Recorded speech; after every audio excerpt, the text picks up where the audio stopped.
Hello and good evening, everybody. Welcome in. It is Jeff Rich live from Phoenix, the premier sports show on Central City Radio.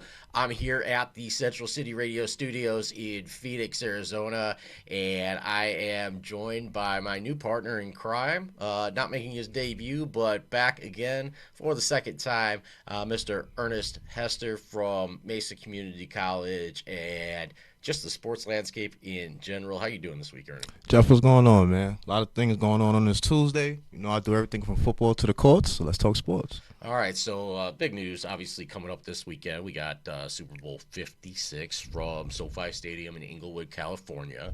We got the Los Angeles Rams, arguably the home team. I think the Chargers might stake some claim to that as well. Absolutely. And then you got the Cincinnati Bengals playing in their third Super Bowl, first time in 30 years, and the first time they're playing in the big game and not looking at Joe Montana on the other side of the football. So that right there alone spells some promise for the Cincinnati Bengals in this game. Los Angeles kind of had it going on before they picked up Odell Beckham Jr. And I'll let you in on a little something if you're not really active on the social media. The Browns fan in me's got a little bitter because everybody from Cleveland's a little bit bitter. Absolutely. So when I saw that Jarvis Landry, who's allegedly still on the Cleveland Browns roster, infiltrating the Super Bowl press conference just to get at his boy, tell him he loves him, tell him he wants him to go get that ring. Rub people in my neck of the woods a little bit the wrong way, but he's the story. I mean, he's kind of the straw that stirs the drink, especially after Robert Woods went down there in Los Angeles. I think that at various points in the season, except for that little spell where Kyle Shanahan tried to experiment by playing Trey Lance, that at least the top three teams in the NFC West, sorry, thanks for playing Seattle in 2021. Maybe Russ comes back next year, maybe he doesn't. Topic for another time. But the Arizona Cardinals look like they had a stranglehold on the entire league, let alone the NFC, let alone the NFC West. Rams came on kind of late. San Francisco started playing better in the second half of the season. I think that that's just typical of the way that they're built. And a team that's built around their defense, they got to figure out the new chemistry. But San Francisco has really had problems, and it's just kind of the laundry. It's not really any one coach because, it goes back to when Mike Nolan was the head coach of this team 10 years ago. Absolutely. Going through Harbaugh, Harbaugh gets all his coaches up to play. A little bit of an embarrassing situation with him in the Minnesota Vikings, kind of like the anti-Josh McDaniels spell with the Colts there a couple years ago. This time it was the team that was less interested than the candidate, and Jim Harbaugh goes back to Michigan with his tail between his legs. So he won't be coaching in the NFL next year. It would have been fun to have both purple teams in the NFL coached by one of the brothers Harbaugh, but not what was meant to be. Anyway, back to the Super Bowl. Let's give some recognition to a team that we see every year come through Glendale, Arizona, a team that we see the Cardinals play, whether it's in the LA Coliseum, at the new SoFi Stadium in Inglewood, or back going to the Edward Jones Dome in St. Louis. This Rams team has been a division rival. They kind of took turns with the after Kurt Warner and everything. Right. The Colts the Cardinals and the Rams kind of alternated being kind of the joke of not just the NFC West but the entire league, and they both kind of overcome that stigma over the last couple of years. You got the Cardinals in the playoffs. Didn't go far, and that was the launching point for the Los Angeles Rams. I would say that the Rams might not be indicative of the best team this season overall. I think that Green Bay deserves some recognition. The Tennessee Titans, how not respected are they? They were the number one seed in the AFC, and I don't think anybody expected them to even win a single game, and that's what happened. Cincinnati won the wild card game, rode that momentum. I'm thinking that first round bye is not that big of a privilege. Not what it used to be. Especially when you consider both teams were one and done in their home games as the number one seed. But LA wins the division. They play that game at home against the Cardinals, and then they go out on the road, and just by happenstance, because San Francisco, a wild card team, ends up on the other side of that bracket. So you end up with the Rams, who had to go on the road, coming back home, kind of like the Cardinals did when they went to the Super Bowl, going to Carolina, and then coming back to Glendale to play the Philadelphia Eagles. So let's kind of tie all this together. Everybody that is a fan of anybody other than the Cincinnati Bengals or the Los Angeles Rams have to be kind of just hitting themselves saying, why not us? What's the difference between them and us? The Cardinals is simple. They couldn't beat the Rams on the field. But to look deeper into it, to be more prepared for the playoffs, I kind of want to do a little bit of a tale of the tape. The Arizona Cardinals against the two teams playing in the Super Bowl, not just their division rival, but a team from the AFC that they only see once every 4 years, maybe twice every 4 years, with the 17th game being added on. So let's start off with the quarterbacks. I guess we need to preface this. We need to ask you some questions to find our baseline here. Sure. When Steve Wilkes was fired, Josh Rosen was the quarterback that went, were they 1-15? They were really bad. I don't remember if it was that bad. Yeah. Anyway, 4-11, I believe. Okay, so they don't have a great season under Steve Wilkes. They see that Josh Rosen's not the answer. I don't know whether it was Steve Keim or Bidwell that got it in his head that if we hire Kyler Murray or if we hire Cliff Kingsbury, he's confident that with the number 1 overall pick, he would take Kyler Murray and he would turn him into something special. And we've seen glimpses. Sure. And we've seen a lot of that air raid offense and kind of lackadaisical play on the defensive side of the ball with the Arizona Cardinals. So my first thought is what do you give? What kind of grade do you give to Kyler Murray through his first 3 seasons in the NFL? Oh, that's a tough question, but I'm definitely going to give him, and this might shock you, Jeff, or a lot of people listening, but I'm going to give him an A. You're going to give him I'm going to give him an A. The reason why I'm going to give him an A is because this is an NFL offense that he's now into. Yes, they're running the same scheme that they were running at Texas Tech, but this is a different game. Those linebackers, the cornerbacks, everybody's faster. And keep in mind, he's listed as 5'10", right? But he's probably more about 5'7", right? So we like to kid, there's a lot of, he has to use the speed. He has to be real shifty. It's hard to drop back, 2 steps, 3 steps, and look over a 6'6" linebacker or 6'4" linebacker. So at this current moment, with his talent as well as, still youthful, he still has a lot to learn. I love where Kyler Murray's at currently. I think it's the responsibility of Kingsbury or whoever is scripting the offense there. Absolutely. That you have to do what Sean Payton did for Drew Brees in New Orleans, and I think that Kevin Stefanski and everybody that Baker Mayfield's played under in Cleveland has failed to do this. You need to create passing lanes. You cannot have, in the case of the Browns, who I watch the most, you can't have Cam Hayward and T.J. Watt just sticking their hands up and deflecting passes before they get to the intended receivers, and that's on the quarterback too, because he's got to know his limits as well. I think that Kyler Murray, when he doesn't see when those lanes don't create themselves, he's thinking of tuck and run. I think his instincts need to change. I've seen them improve over the years, but I've seen him regress in some ways with the decision making. I don't have any question that he's got confidence in himself. He feels like he can make every throw, and when he sets himself properly, he does. I think that the coaching, the scheme doesn't do him many favors. No disrespect to James Conner or Chase Edmonds, but as far as their running game, it leaves something to be desired. Their offensive line's not terrific, exactly. and that's the big difference see between them and the Rams is the protection, the time that Matthew Stafford gets to throw, the type of offense they run where it's grip it and rip it. Absolutely, that's what you need to do for Matthew Stafford. That's what they did for Jared Goff. I mean, Jared Goff went to a Super Bowl. Absolutely. Julian, our man behind the glass here, and I were talking about Rams Super Bowls, and that 10-3 game, I just forget all about it. I know that's part of Brady's legacy. I know that it's probably a reason that Sean McVay wears that chip on his shoulder, because he just couldn't get it done. I mean, they held Tom Brady to 10 points and they didn't win the game. They didn't even come close to winning that football. I believe Stafford wins that game. I believe Stafford wins that game, and 2 weeks ago, I don't think that Goff wins the game against San Fran. I do not believe he wins that game. I think he comes up short again, maybe 2 interceptions, and he costs them again. I think that's one of the reasons why they had that upgrade.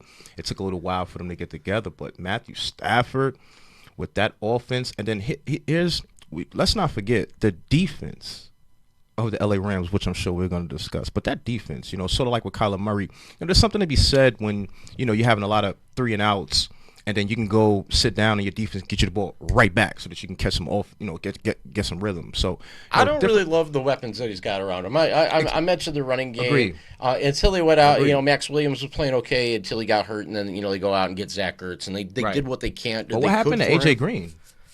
I mean, I feel like he woke up one day and forgot how to catch.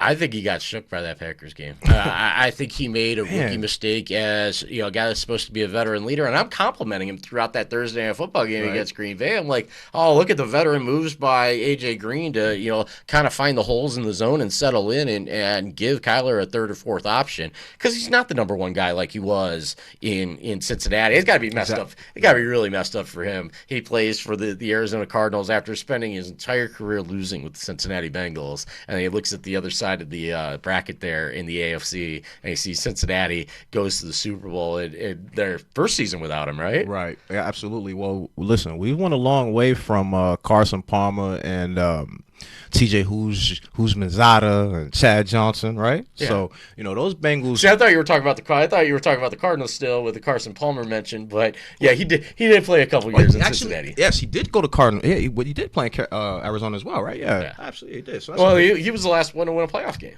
Right. Against the Packers, Larry Fitzgerald. Right. Now, I did think that, Larry Fitzgerald coming back this year would have helped. I don't know how much. Maybe he could have, helped Christian Kirk, develop into that slot receiver that we've been waiting for. But, DeAndre Hopkins being hurt and not being able to play the full season definitely hurt, the Cardinals as well. He negatively impacted the Cardinals in the same way that Odell Beckham Jr. positively impacted the Rams, much as it hurts me to say. That's a good analogy. Something complimentary of the guy. It's a good analogy. Well, think about this, right?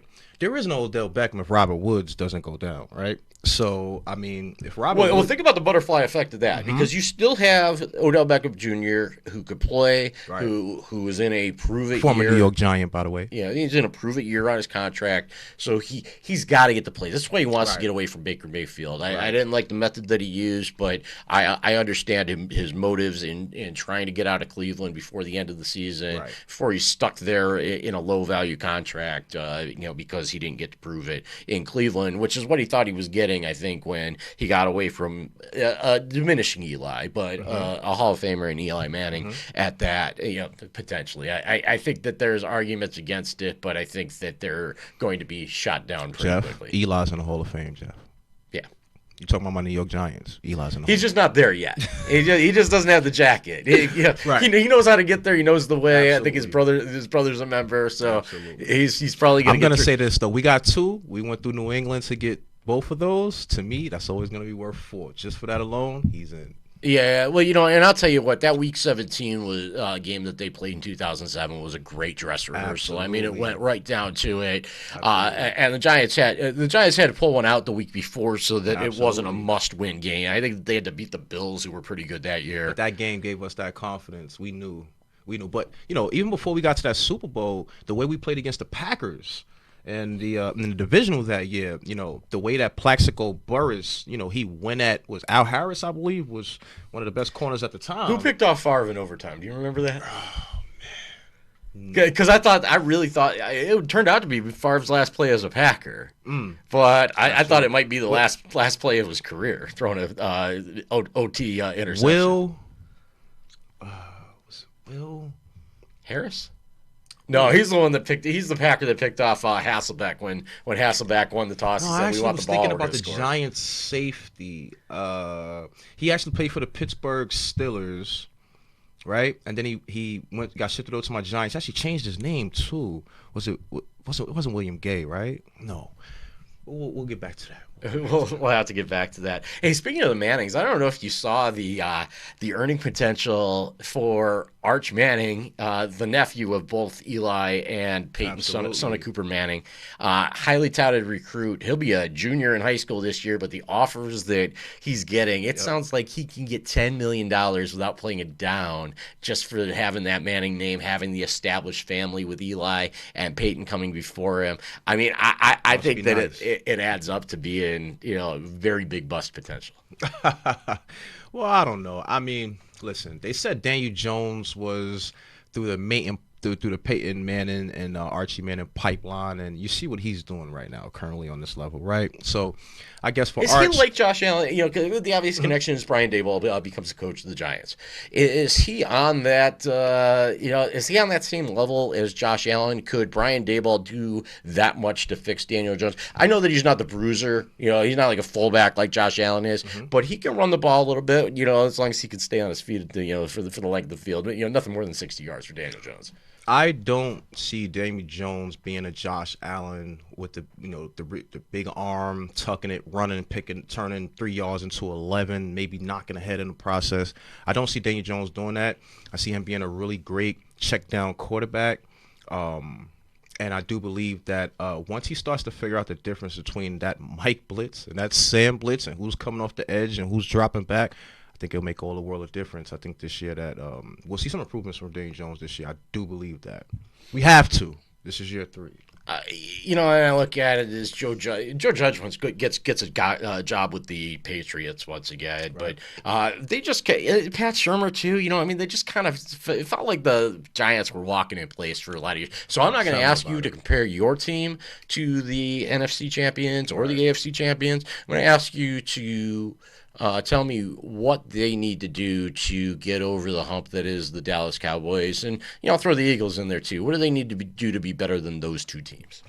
So, I mean, I would start just basically with the defense. Again, when the Giants were going to the playoffs every year, it wasn't Eli Manning and Plaxico Burress, right? It was the defense. Steve Spagnuolo. Exactly, yeah. Steve Skaggs. So the different schemes. They had that NASCAR scheme at one point where they had Jason Pierre-Paul running around, causing havoc and different things of that nature. So, we just need to get back to New York football, which is playing defense, running the ball, going up to play action, and I think we'll go from there. We just got to get back to doing what we do. I like JPP going all the way back to his college days at Tampa, USF. He's playing next to a kid that I thought would be better in the NFL, a guy named George Selvey. But right. Jason Pierre-Paul, through the grotesque fireworks injury. I mean, right. Fireworks killed the Columbus Blue Jackets backup goaltender. So, and of course, Adam Schefter's quick to tweet out the medical report on JPP. But, when he was playing for... Who's he been playing? Who did he play? Did he play for Tampa, or maybe remember the Giants? But he had an interception with the thumbless hand, and he took it back for a score against Cleveland. I just can't remember. I believe it was the Giants. Yeah. I believe that was the season after the injury. I believe that was a Monday night or Thursday night. That was a primetime game. It might have been. I believe so. So, but these athletes, Shaq Griffin, another directional Florida school, played for the Seahawks along with his twin brother. Did it after being born without a hand, and for the longest time when that field goal record was set at 63 yards, Tom Dempsey didn't even have half of his kicking foot, and I think that he was missing some fingers too. So, Jim Abbott's another great example. Former ball player, and I heard that he can hit. Yes, he can. Yes, he can. To me, I just thought one of the most amazingest things was to throw a 96 miles an hour fastball, flip that glove over to the other hand, and be ready for a grounder. I mean, that is remarkable to me, and he did it for so long. And he proved himself in the Olympic Games Absolutely. too. Those Olympic Games back in the day when it was all college players, it was like a proving ground. To see whether you started out at A-ball or maybe you started out at triple A-ball. There's a big difference between Mark McGuire and Jeff Manto. Speaking of Olympics, Jeff, you watch any of that went to the Olympics? All right, so Winter Olympics. No. I flipped on. There's a few sports out there. We're supposed to talk about equality, and I just kind of make the wanking motion of what we're supposed to do. And I try to. I live by my own code, so I try to figure out what's right and what's wrong. And when it comes to female sports, there's a big drop off from the NBA to the WNBA. Absolutely. But when you watch financial as well, when you watch a game like soccer. And when you watch, especially the international game, the U.S. women's team is so much better than the men's team when it comes to the competition. And you could argue that, watching women's soccer, you kind of see the same strategies set up. Absolutely. It's very much the same as the men's game. Hockey Hockey, because it's less physical, it's less Correct. checking, it's more of a finesse game. Hockey and tennis are the two sports that I really almost appreciate the women playing it a little bit more than the men. There is a women's hockey league. My wife's all over at the NWHL. It was primarily in the Northeast, and then they've kind of merged, with a Canadian league, with a Midwest league. So there's a lot of women playing hockey out there, but that's about. I check in for a couple minutes just to watch the style of play. Absolutely. For the I hockey watched game. women's hockey the other night for the first time. I thought it was amazing. I've never seen it before. Just even the way they were checking, against the boards, they were going at it. But for me, I'd have to say curling is my favorite winter sport. I love me some curling. I don't get it. Battling between whether I'm going to be the curler or the actual brusher. I don't know, but I love this sport. It's almost like darts, just in a different complex. Do you play shuffleboard? No, but I have played it before. Very fun game, though. I wouldn't mind playing again. So there's a bunch of sports that because most 40-year-old men, they don't want to go out there and see even another 40-year-old man throw an 85-mile-an-hour heater up at the chin. So that's why they switched to softball. You have sports like bowling and golfing that you could play while you drink. And pickleball is another big one, especially. Hey, well, they said that the guys was drinking beer in the baseball locker rooms back in the day as well. So Cigarettes? Not that far back in the day. Terry Francona left the Red Sox in 2013 after the beer in the clubhouse incident. You had the Nick Adenhart, who was the prospect for the Angels, was killed by a drunk driver, and after that they said, all right, we need to be proactive with alcohol and drugs and things like that. So and we're learning more about Tyler Skaggs. Right. Remember the Matt Sheen, Matt Harvey, Batman, Matt, on the other side of Gotham. Well, you like Shea Stadium. You're a Yankee fan, but you like Shea Stadium. Favorite stadium of all time? Matt Harvey probably never pitched at Shea, though. He probably started his career at Citi Field there for the New York Mets, because it wasn't that long ago that he pitched. Well, he was a centerpiece on that 2015 National League Championship squad. But Matt Harvey might be the supplier, or at least have a link to the death of Tyler Skaggs. And I'll tell you what, you don't have any children, do you?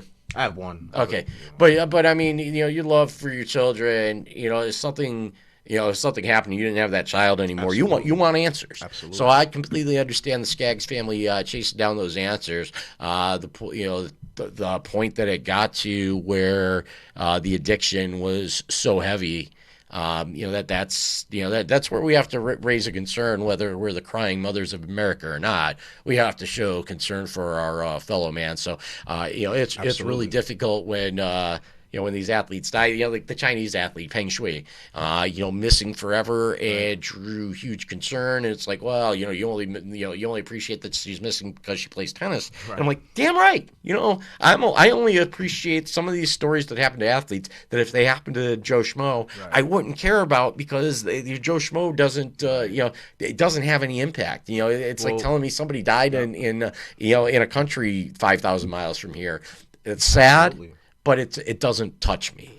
Like Kobe touched me. Right. What we do with that on a daily basis. I mean, you turn on your news and they say, 3 alarm fire, someone shot, someone dead. We'd probably turn the channel, right? Because they had no impact on our life, So. But if it was your 6th grade teacher, absolutely, you would feel something, So that's why they say, when it's not close to us, we feel a certain way. But in a lot of ways, that's actually part of the problem as well, right? When you look at the bigger pictures, empathy is for all, right? So. Well, I'll throw out a couple names: Corey Lytle, Thurman Munson, both Roy Halladay, to get a non-Yankee into this conversation. They were all taken too soon because of aviation mistakes. Thurman Munson, it was just inexperience. Corey Lytle, I don't know if I think that he passed out and he accidentally flew a small plane. Even in the NBA, Malik Silly. He was leaving Kevin Garnett's 21st birthday party. Yeah, right. I remember that. Bobby from Charlotte Hornets. Bobby Phills, one of my favorite Cleveland Cavaliers. Right. Southern University, and he was actually Was he racing with David Wesley? I believe so. Yes. I talk about survivor's remorse, right? going on right there. Absolutely. What else do I want to talk to you about tonight? I wanted to do a kind of a tail of the tape of the Cardinals and the Rams. I think the receiving core, when the Cardinals have Hopkins, they take the cake. But when you talk about how they were constructed in the playoffs, Cooper Kupp, Van Jefferson, Odell Beckham Jr., Tyler Higbee. You got Matthew Stafford throwing the ball. Other than the fumbles from CJ or not CJ Anderson, Cam Akers in the Tampa game. Pretty solid offense, good offensive line in front of them, and then you add Von Miller to the defense that already included Aaron Donald and Jalen Ramsey. I think it's tough to come up with the. I think Cardinals have a lot of potential. I like their linebacking core, but it's kind of strange that their defense is constructed around the linebacking core in a league that's dominated by the edge rushers and the secondary. Right. See, my problem with the Cardinals actually doesn't start this season. It started last season. I was so opposed to them trading Patrick Peterson that I really was throwing a fit. I felt that. But wasn't he just like Odell Beckham in Cleveland? He just didn't want to be here. See, that's the thing is, I think he did want to be here. I just think under certain pretenses, right? So what I wanted to do was take Patrick off the corner, put him at the free safety. That way he can play alongside Budda Baker, and then he could have gotten, letting that Deion Sanders role, right? Now, trading him, you lose that defensive energy.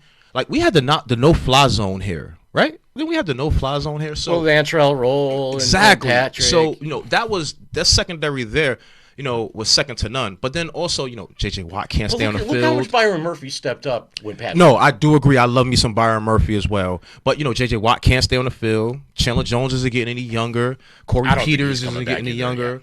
So I'm almost feeling like the Cardinals' window is closing in a tight way, one right? It was tight, but then when you shift outlook and you look at, let's say, the Bengals, right? They're on the rise, right? Jamar Chase, Alabama, T. Higgins, Clemson, those guys are still on their rookie deals. They're not going anywhere. No. So T.J. Boyd, Uzoma, Joe Mixon. They got Joe some young 28 or 29. Lions. It's looking good. They got some young hungry guys there, and then shifting out L.A. right. Well, you got to believe the Rams going to find a way to get OBG back there next year, right? Yeah. So he will return.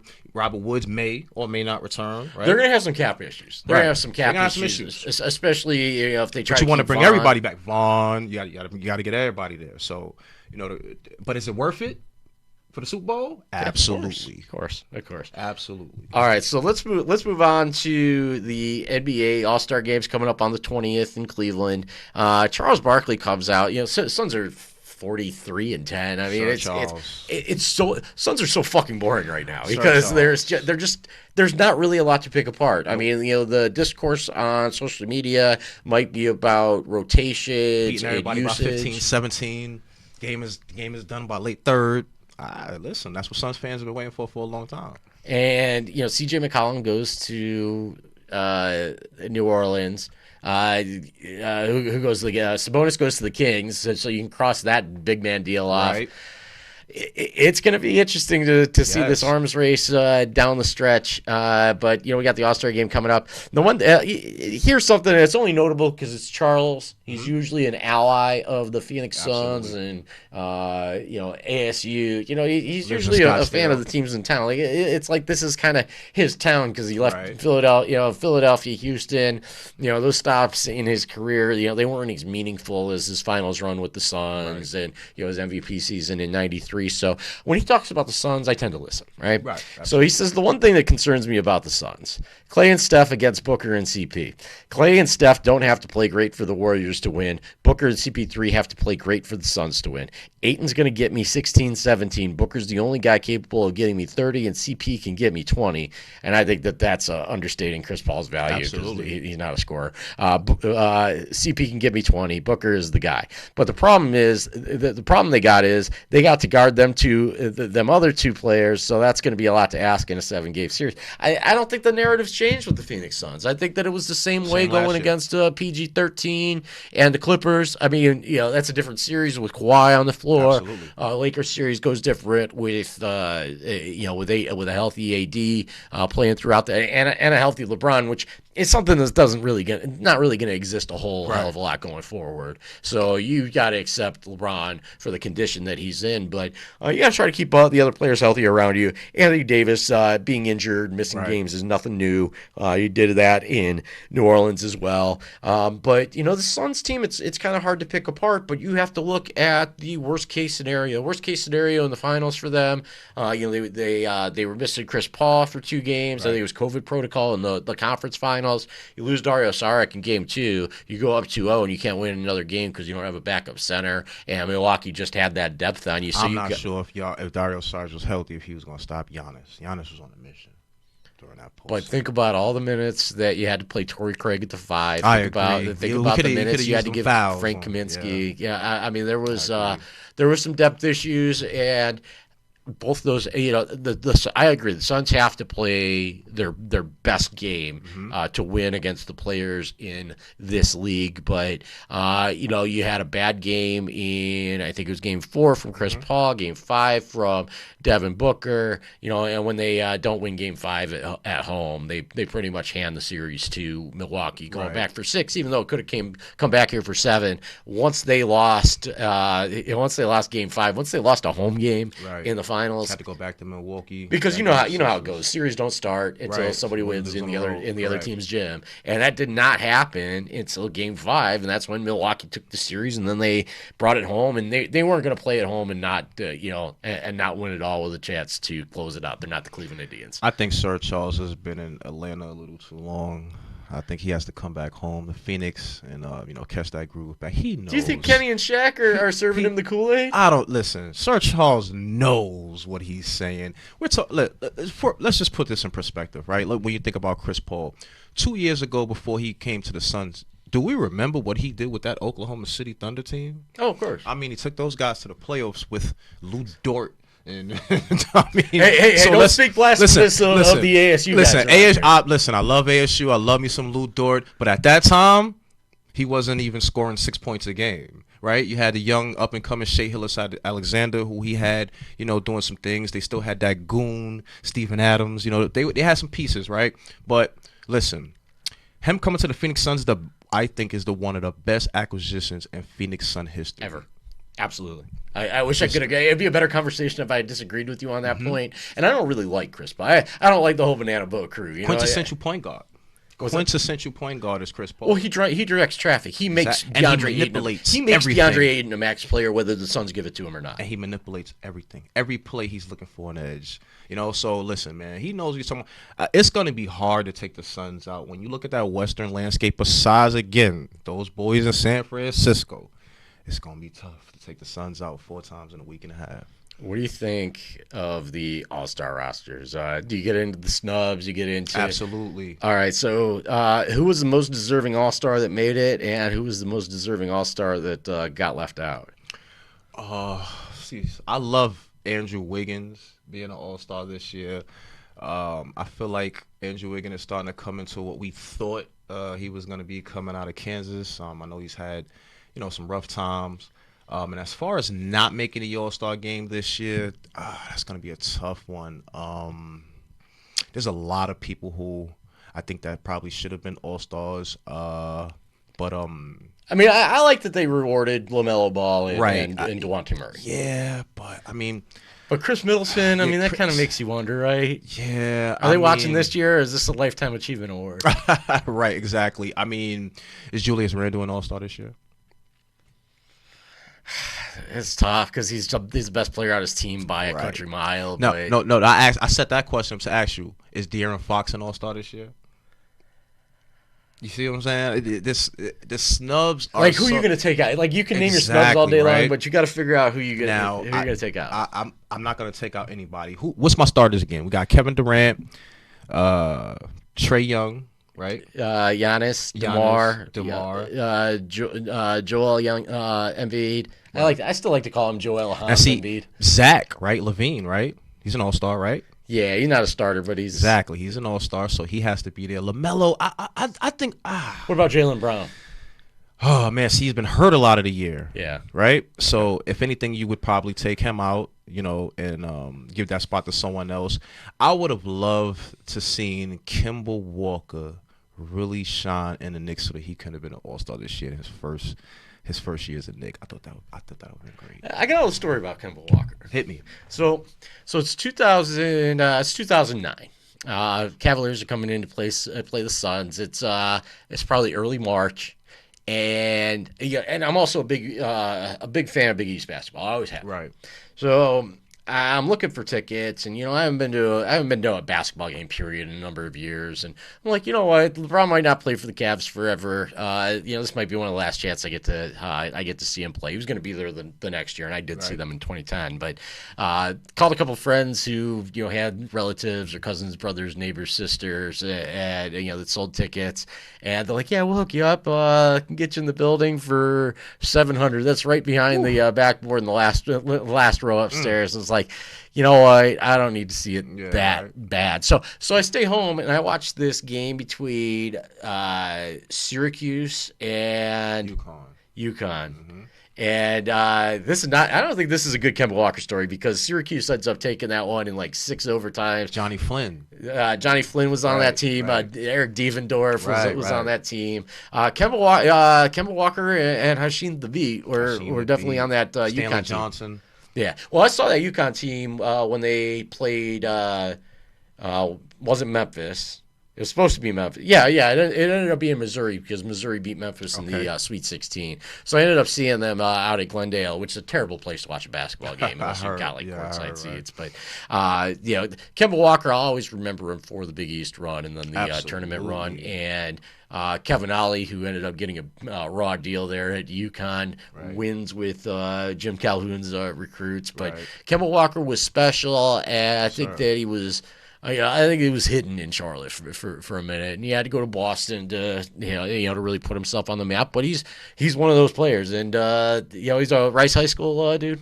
Rice High School alum. Shout out to Rice High School. Kemba Walker's a great player. I'm sure a lot of our sports viewers have heard of the Rucker before. He's also known in the Rucker as the Prince of the city. So Kemba Walker is definitely a great player. Played with a lot of great players as well, though. Played with a lot of great players as well. I think definitely after the All-Star break, because right now he's playing really well. He spearheaded the Knicks the other night in that game where LeBron came back and they wound up losing in the overtime. But I like what the Knicks are doing right now. I just want to see my young guys play a little bit more. We got to get those young guys in there.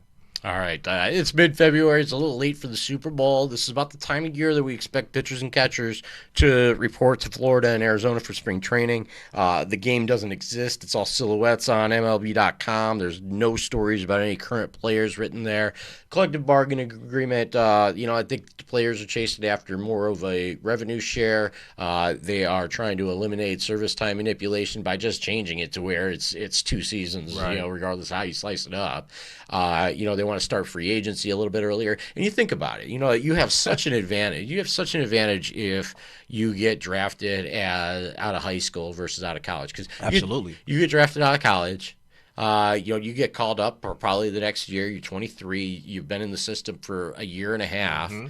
And your free agency clock starts when you get called up at 24, so it's 30 before you're a free agent. Now, if you're a guy like Javier Baez, Francisco Lindor, even Derek Jeter was like 19 or 20 when he got called up. You get called up that young, you get the prime. You get that second contract in the prime of your career. So the quicker you can make it to free agency, even the quicker that you make it to arbitration, because you should not be a year 4 player and an all-star that's still playing on a rookie deal. And that's how a lot of the lesser markets get fat and happy is taking advantage of these players. And I think it's really unfair that because you were drafted by Kansas City versus the Red Sox or the Yankees for the same level of play at the minor league level.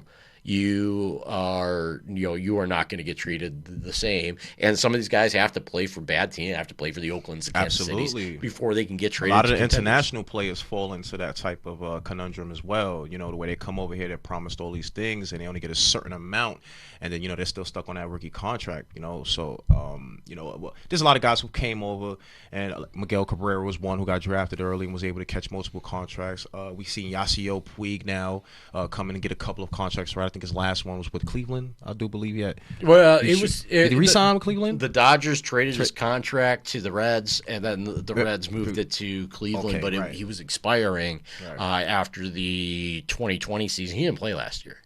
He was literally a free agent all year. It's kind of like Barry Bonds. After a while, nobody signs you. Exactly. You don't play baseball anymore. Exactly. And coming from the guys that's overseas, it's a lot different from them because that when they leave, when they're done with Major League Baseball, they usually all tend to go back to their native countries. So when they go back, they need to have money. So I know the Caribbean League is going on right now. We have Robinson Cano's playing in it. Robinson Cano has been historically a rich paid player in the MLB. So, we have a lot of guys that come over here. Albert Pujols, So there's a lot of guys over here right now that are really. We might have a season without Albert Pujols this year for the first time in a long time. I know. And I think his last at bat, he did not reach base in his last at bat. And this is why I don't like looking. No, but that home run, epic. That walk-off homer. Are you talking about when he the played Dodgers? Okay. The Dodgers in the playoff postseason. Oh, that's right. Epic. And for that alone, it's probably worth signing him. For that alone, and he got to, the Angels fans could still check him out. He didn't do anything special he was special as a St. Louis Cardinal because he got called up so young, and he had a value by playing third base. Even though a lot of those young guys that play third base don't have a clue what they're doing. Right. You ever see the movie Corner? You ever see the movie Moneyball? Absolutely. So they asked Chris Pratt, who was playing Scott Hatteberg, what he's thinking when he's out there at first base. It's like, I'm just praying nobody hits the ball my way. Right.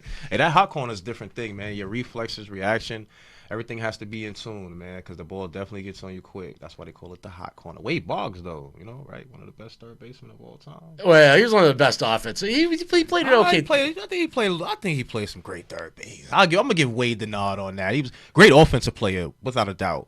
But excellent third baseman as well. See, I think of all the defensive shorts. A-Rod played great third base when he was with the Yankees as well, right? Okay. Now you're going to get me off on a tangent here. We got to wrap it up here in a few minutes, but A-Rod lost so much value going from the Rangers to the Yankees. I still think that you might could have put it Jeter at second base and played A-Rod at shortstop. We had Chuck Knobloch. What's that get you defensively? What's that? Chuck he threw the ball in the bullpen. He couldn't even throw after a while, right? He had the yips. Was that the Mets? Never World seen Series? that before. Was that the Mets World Series or the playoffs leading up to the Diamondbacks? I believe so. I just like that you're kind of on the you are a former Arizona Diamondback farmhand, but you are an unapologetic fan of the New York Yankees. Absolutely, it's unconditional. So we'll have to talk more to Ernest. I'm going to talk to him every Tuesday until he stops showing up. Absolutely. We'll get at all his stories about playing semi-pro ball, playing in the minor league system, life after baseball, which is it's a really tough transition if you don't play one of those full decade and a half careers, because you got to figure out what you're going to do next. Absolutely, that's why Mesa Community College is so privy to me now. They accepted me, they embraced me, and so everything at Mesa Community College right now that they want me to do as far as sports and athletics, I'm all locked in and in tune, man.